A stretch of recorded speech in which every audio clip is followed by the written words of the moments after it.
माधोपुर एक छोटा सा गांव था जहां लोग अपनी जिंदगी सुकून से गुजर रहे थे। गांव के बीच में एक पुराना तालाब था जो गांव वालों के लिए एक अजीब रहस्य बन चुका था। लोग यूएसई हमेशा भयानक तालाब कहते थे। कोई तालाब के राज को जान पाया था? कभी नहीं। रवि, गांव का एक जवान लड़का, हमेशा से साहसी और जिज्ञासु था। वो गांव के लोगों की बातें सुनते सुनते सोचते रहता है कि आखिर इस तालाब में क्या छुपा है। एक दिन रवि ने अपने दोस्तों से कहा, यार, मुझे लगता है इस तालाब में कुछ ऐसा है जो हम सबसे छुपा हुआ है। मैं राज को ढूंढ कर रहूंगा। रवि के दोस्त हंस पड़े।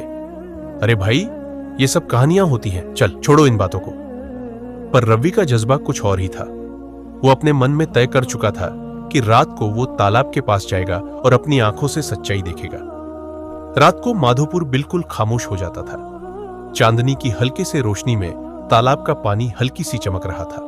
रवि अपने हाथ में मशाल लिए धीरे धीरे तालाब के पास चला।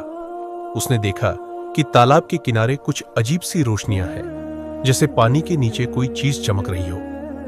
रवि ने सोचा, यह क्या हो सकता है? थोड़ी देर बाद उसने देखा कि पानी के नीचे एक पुराना दरवाजा छुपा हुआ है। दरवाजा पुराना, लकड़ी का था, लेकिन मजबूत और महफूज लग रहा था।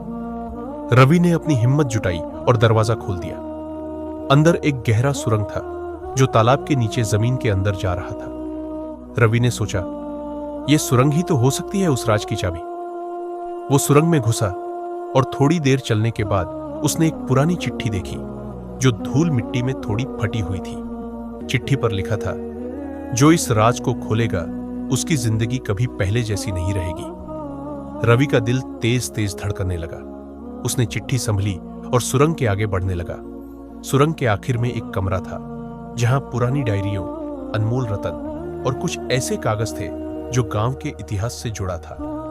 रवि ने डायरियां पढ़नी शुरू की।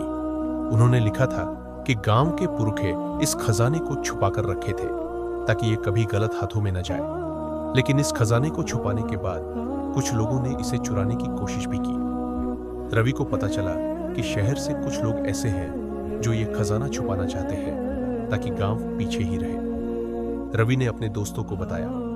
उन्हें मिलकर गांव वालों को इस बात का पता लगाया गया। गांव वालों ने तय किया कि वो सब मिलकर अपने गांव का खजाना बचाएंगे। एक रात जब दुश्मन लोग खजाने को चुराने आए तो रवि और गांव वालों ने मिलकर एक रणनीति बनाई। वो लोग दुश्मन को चकमा देकर उन्हें तलाशने वाले लोगों के हाथ में दे दिए। रवि ने अपनी हिम्मत दिखाई और सबने मिलकर अपने गांव का राज बचाया। क्या पूरी घटने के बाद रवि सिर्फ एक जवान नहीं रह रहा, वो गांव का हीरो बन गया। उसने सीखा कि हिम्मत, दोस्ती और सच्चाई से बड़ा राज भी खोला जा सकता है। गांव के लोगों ने उसे इज्जत दी और भयानक तालाब अब एक कहानी नहीं बल्कि गांव की शान बन गया। रवि ने अपनी जिंदगी में एक नया मकसद पाया, अपने गांव को दुनिया के सामने ले जाना और उसकी खूबसूरती को सब तक पहचानना।